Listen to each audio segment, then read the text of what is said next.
So hello everyone, right now I'm unboxing Hollyland Lark M2 এবং এর সাথে পাচ্ছেন একটি সুন্দর চার্জিং কেস, একটি রিসিভার, আকর্ষণীয় দুটি ট্রান্সমিটার, টাইপ সি কেবল এবং এক্সট্রা কিছু ক্লিপস। এর ডিজাইন খুবই ছোট এবং হালকা।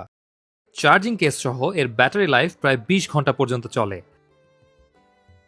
Voice of iPhone 12 pro max and আপনারা হয়তো শুনতে পাচ্ছেন বাইরে অনেক নয়েজ আছে।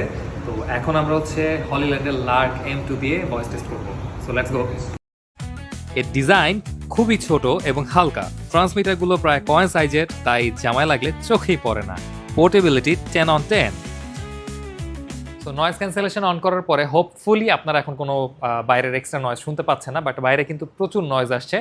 And this is the best feature of Hollyland Lark M2 and that is why best in budget. এই বাজেটের মধ্যে আই গেস আমার মনে হয় না অন্য কোনো কম্পিটিটেবল অন্য কেউ আছে। কজ আমি কিন্তু DJI প্লাস রোডের যে মাইক্রোফোনগুলো আছে সবগুলোর মধ্যে কিন্তু কম্পেয়ার করার পরে কিন্তু এই জিনিসটা আমার কাছে খুব ভালো লেগেছে। তো সব মিলিয়ে আমার দৃষ্টিতে হলিল্যান্ড লার্ক M2 হলো একটা দারুণ একটা ইনভেস্টমেন্ট। প্রোডাকশন কোয়ালিটি বাড়াতে চাইলে নিঃসন্দেহে এটা আপনার জন্য একটা টপ